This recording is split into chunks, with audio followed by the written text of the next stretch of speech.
A word to the wise, this is a qualitative analysis and not a quantitative analysis. What that means is, while we are indeed interested in the numbers, we are more interested in how those numbers were got in the first place. What was the competition like? Did you have it easy, or did you have it hard? We're also only looking at Grand Slam performances, because you can win every Masters 1000 out there, but they still won't add up to a single Grand Slam title. Number 20. Mr. Graf. Agassi is not just the first ever career Golden Slam winner, he's also the first ever career Golden Girl winner.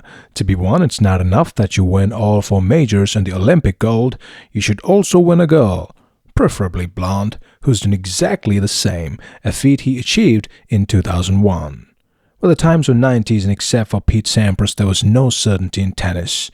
Agassi was no exception, and despite showing early promise, which was pineapple-topped with Wimbledon 92, he struggled. A good 94-95 season didn't really help. But at the dawn of the next decade, Agassi held 3 of the 4 majors, as well as Steffi Graf's right hand. 2 more titles down under would follow before it was time to usher in the Rocher era that Agassi almost reigned on. In the 2004 US Open quarterfinals, the aging ace took 2 sets off FedEx. This is an important piece of Agassi history because Federer would straight at Henman in the semis and double bagel Hewitt in the finals.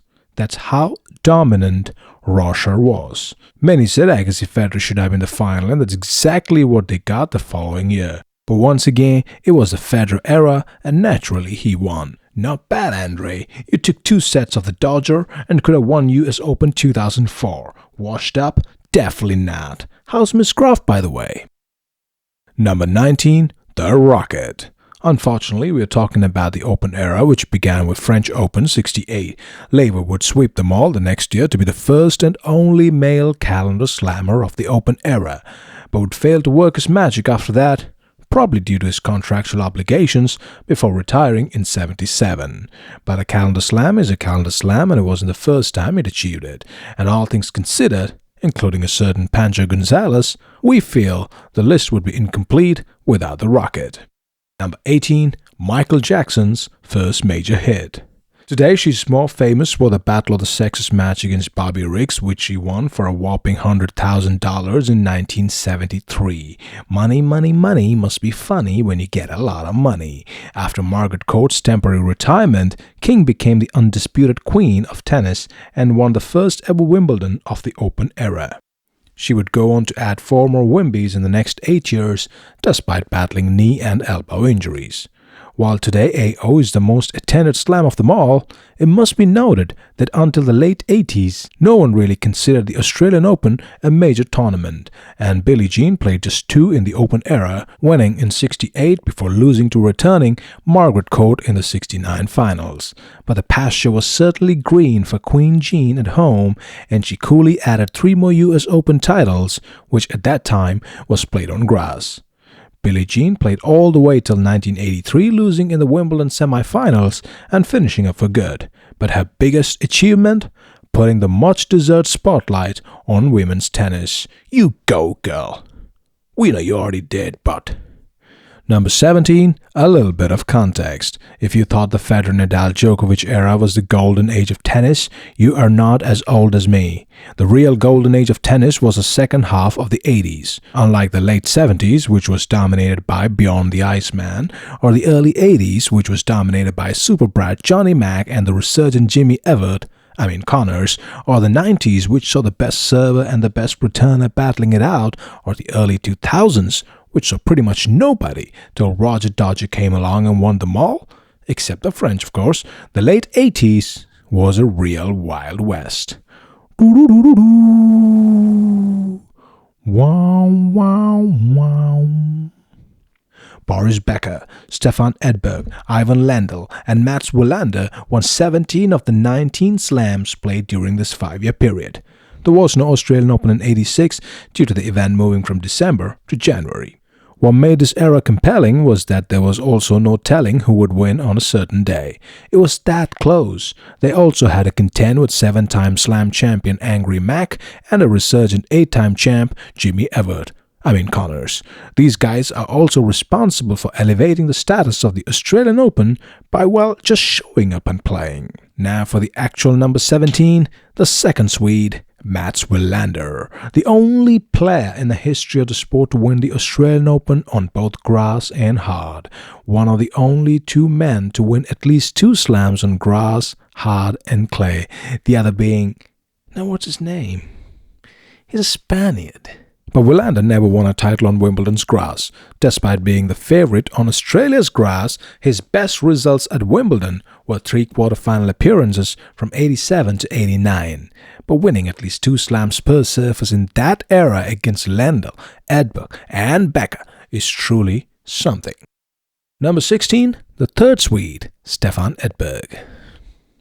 While Boris Becker was dominating the grass courts of Wimbledon, Edberg had taken over the grass of AO from Mats Wilander, winning the 84 and 85 editions for his first 2 titles.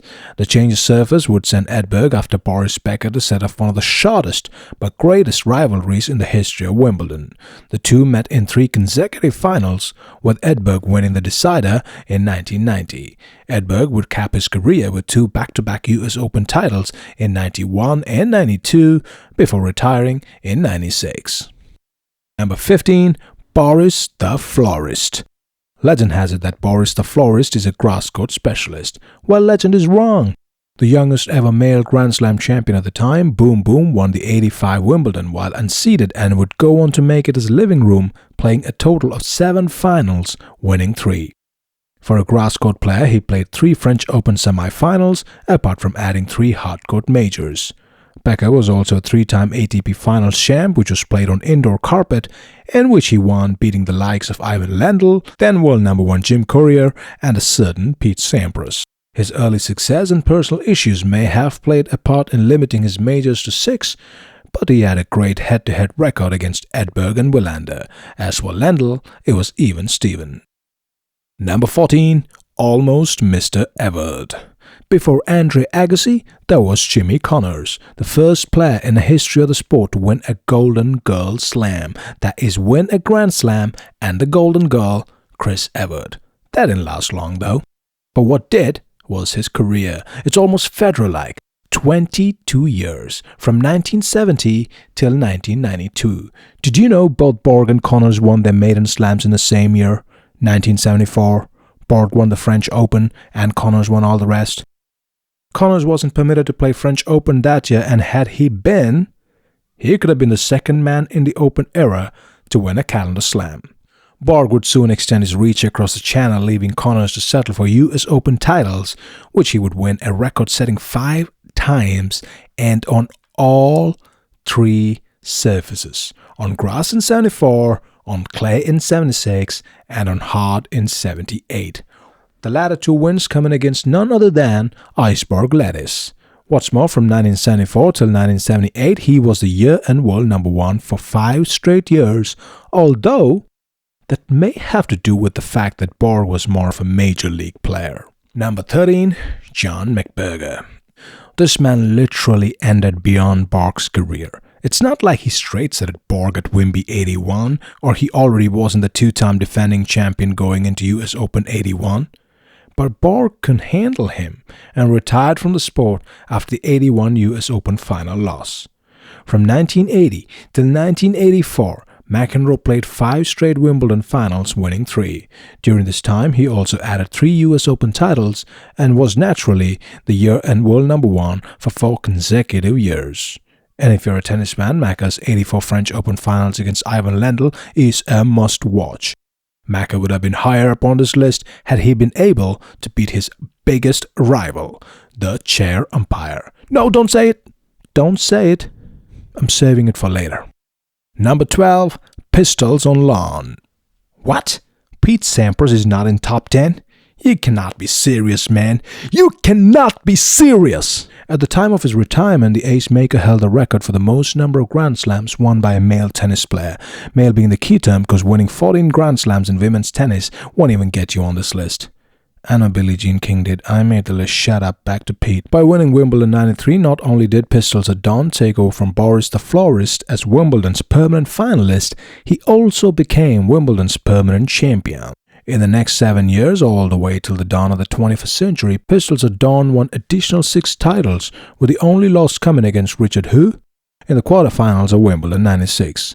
That's even a better run than Roger Federer's, who incidentally would end his bid to win 5th consecutive title in the 4th round of Wimbledon 2001. During this time frame, Sampras also added 5 hardcore titles to his Kitty Kitty Meow Meow, 3 at Flush the Toilet and 2 So That Goes Down Under.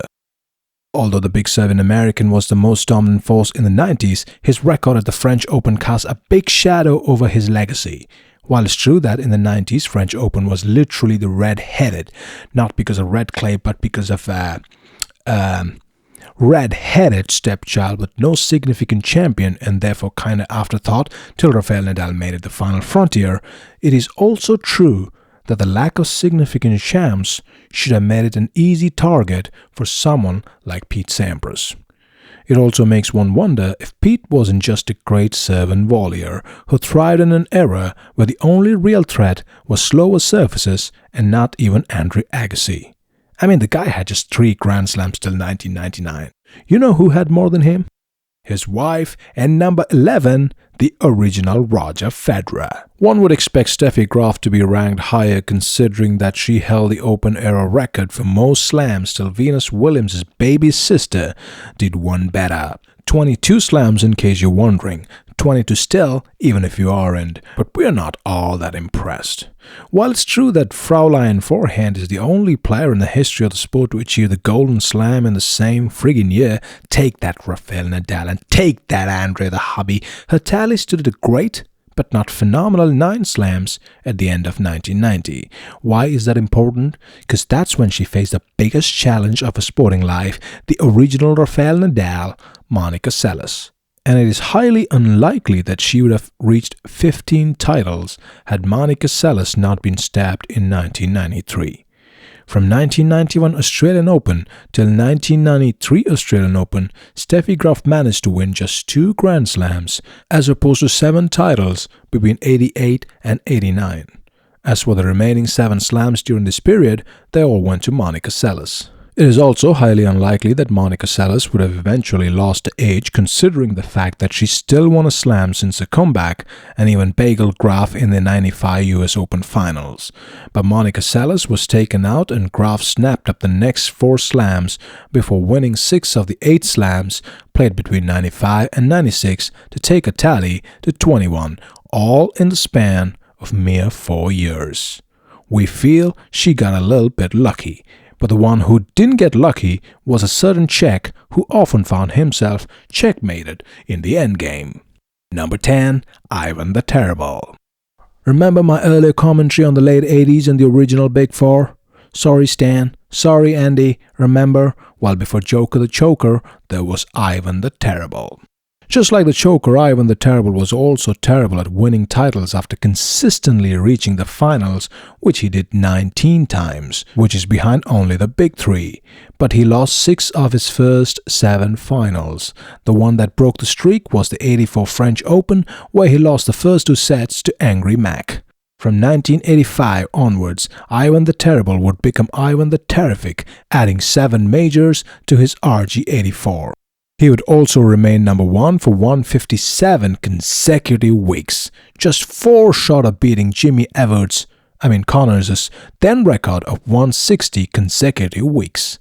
Just to put that into perspective, only Federer and Connors are ahead of Ivan Lendl in terms of consecutive weeks as world number 1. And this while battling the likes of Boris Becker, Stefan Edberg, Mats Wilander, John McEnroe, and Jimmy Connors himself. But incredibly enough, Ivan the Terrible never won Wimbledon. He played 2 finals and even took 2 sets of the eventual champion Boom Boom in the 1989 semis. But Lendl ranks above Sampras because unlike the latter on clay, Lendl was consistent on grass, playing 5 semis and 2 finals.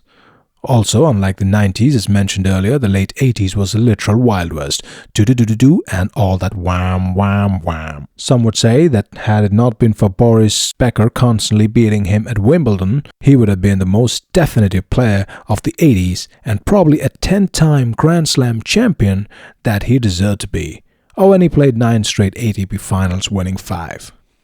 Number 9, Lil Miss Poker Face. From 1974, when she won her first Grand Slam, till 1986, Chris Evert won at least a slam every friggin' year. Take that, Rafael Nadal. 12 years and a total of 18 slams. The numbers would have been higher had the Australian Open not been an afterthought in the 70s. Evert played only one Australian Open in the 70s, reaching the final. When she finally began to grace AO with a presence in the 80s, she played all 5 finals, winning 2. Even better is the world record of 34 Grand Slam finals played from 73 to 88. Take that, Roger Federer. Want more numbers? In her 19-year-long career, she's lost before the quarterfinals in Grand Slams only twice. Take that, Roger Federer, again. With all those numbers, she should be way up in this list, shouldn't she? Yes, you say. No, says the defector. Number 8. Sister Serena. Did you know Serena Williams has an elder sister by the name of Venus who is also a tennis player? Just like Patrick McEnroe, and has won 7 Grand Slams, not like Patrick McEnroe, 5 of them at Wimbledon. Oh, you already know that. Alright then, Sister Serena. You can't argue against 23 Grand Slams, the most in the Open era, regardless of gender. Naturally, one would ask, shouldn't she be at the top of this list? We tried. We honestly tried, but it's just that the top 5 on this list has done a wee bit more in terms of dominating the field. While Serena would be considered the single most dominant force of the last 2 decades in women's tennis, she found herself unable to produce great results after her early success, winning just 3 slams in the 5-year period of 2004 to 2008. This was an intense environment involving the likes of Justine Henin, who simply dominated the French clay, Sister Venus, who had an iron grip over Wimbledon's grass, and an occasional Maria Sharapova, and a bunch of one-slam wonders.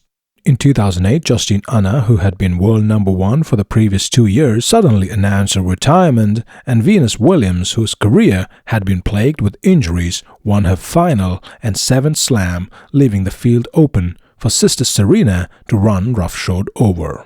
Serena, who had just 3 slams in the previous 5 years, lapped up 4 in the next 2 before adding 9 more in the 6-year period leading up to her pregnancy and mini-retirement post-2017 Australian Open. We are by no means underplaying Sister Serena's accomplishments. We are just explaining why she isn't in the top 5 of this list. As we said earlier, you cannot argue against 23 Grand Slams, and her 23 is her 23, unlike Steffi Graf's 22. Number 7. The Defector. Where do I start? Seriously, Martina Navratilova's tennis career is one long list of unbeaten records. Her 32 Grand Slam finals is behind only Chris Evert and Serena Williams' tally of 34 and 33 Grand Slam finals.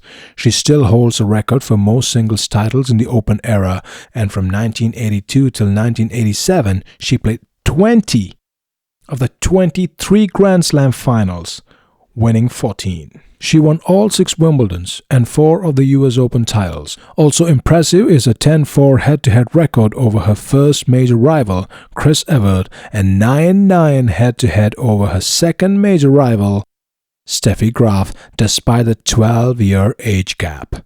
Oh, and don't forget Wimbledon 94 finals at the age of 38. Did you know Martina Hingis was named after Martina Navratilova? Oh, you did? Okay. Number 6. Beyond the Iceman, the first ever superstar of tennis. Some say Beyond the Iceman was even bigger than the sport itself. But Beyond the Iceman couldn't be bothered to travel to Australia, because during Beyond the Iceman's time, Australian Open wasn't all that it later became. But Beyond the Iceman loved the other 3 and dominated them. He won 5 consecutive Wimbledons before Mick Berger beat him in the 81 finals. He won 4 consecutive Frenchies before never defending it again. What? Despite US Open being played on clay from 75 to 77, Borg couldn't quite win it. The change of surface to hard saw him reach 3 finals though, but Johnny and Jimmy just won't let him win it. Some would argue that no other male tennis player in the Open era dominated the sport like Beyond the Iceman. During the final 4 years of his career, he played 11 finals out of the 12 slams he participated in. But back in the 80s, average life expectancy was 30, and Borg quite naturally retired at the age of 26. No surprises there. Damn you, Mecca! Number 5. One of these three men. I mean, you can talk about one without talking about the other two, but one of them will have to settle for the 5th place. That's the law of the land. Is it gonna be Roger Federer? Is it gonna be Rafael Nadal? Or is it gonna be Novak Djokovic? Please! God! Let's start with Novak Djokovic and Roger Federer because it's easy.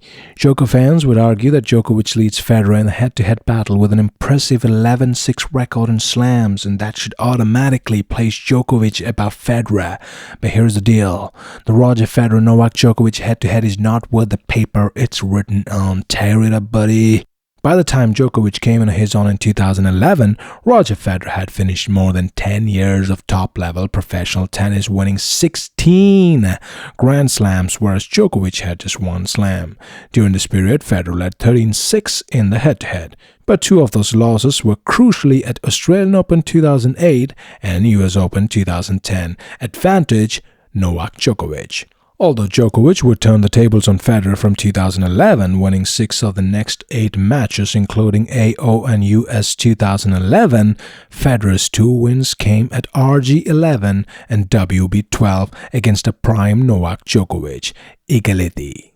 Despite 2011 being Djokovic's breakout year and despite Djokovic being the world number 1 in 2012, Federer had no problem dispatching him on clay and grass respectively and reclaiming the number 1 ranking. The matches didn't even go to 5 sets. Advantage, Roger Federer. As far as 20 greatest is concerned, Federer and Djokovic belong to 2 different decades, if not eras. Yet an aging Federer took more from Djokovic during the latter's reign than a young and fresh Djokovic did during the former's. Game, set, match, Roger Dodger. Now let's go to Roger Federer and Rafael Nadal, cause it's easy too. In normal people's lives, bleep happens. In Roger Federer's life, Nadal happened. Just imagine a world without Rafael Nadal.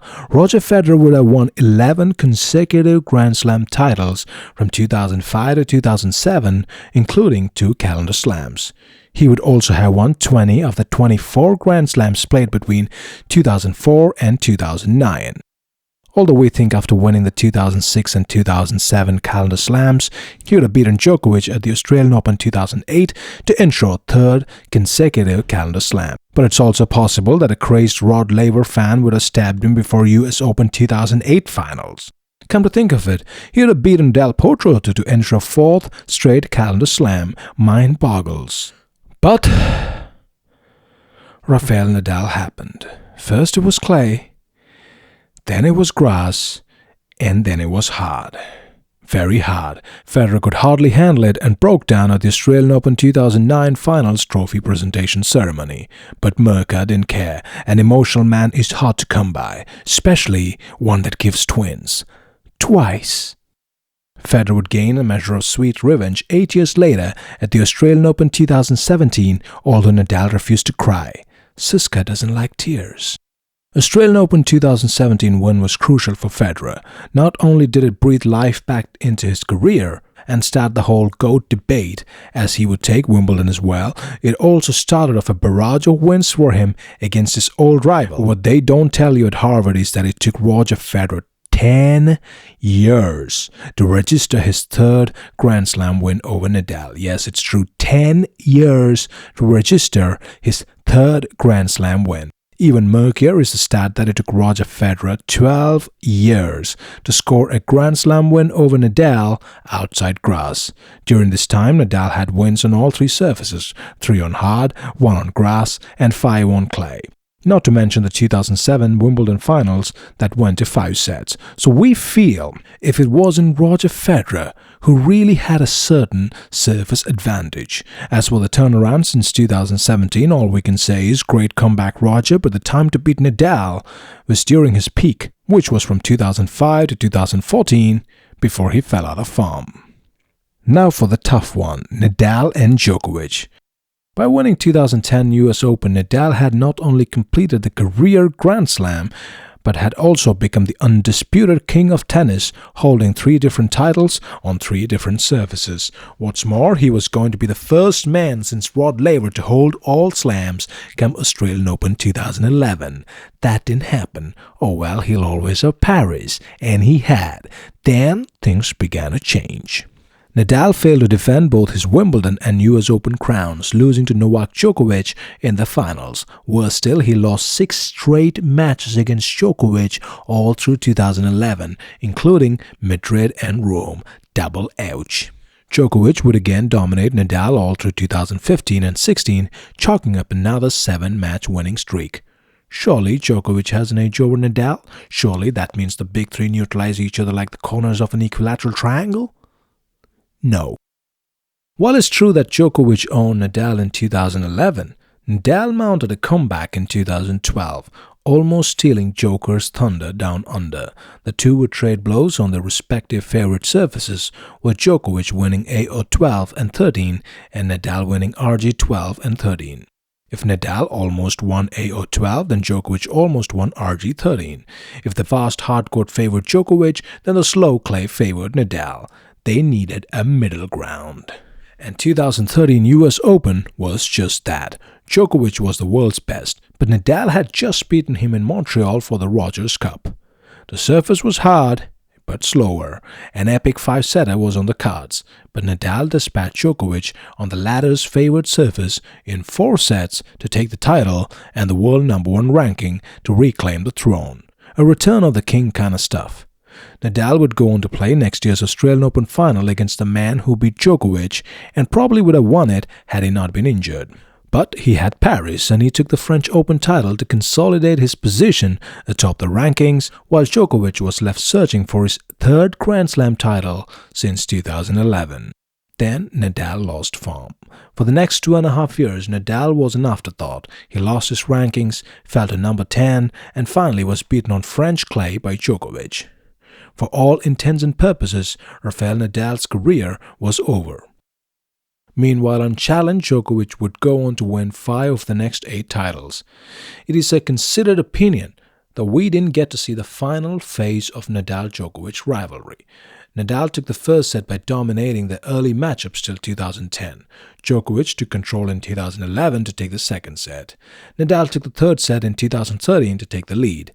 Would Djokovic have been able to bounce back after his 2014 Wimbledon performance to take the 4th set, or would Nadal have closed out the match had he not lost his form? In any case, purely on the strength of Nadal's comeback after being dominated throughout 2011 and Djokovic not really delivering after 2011 despite consistent performances till 2015-16, Nadal edges out Djokovic.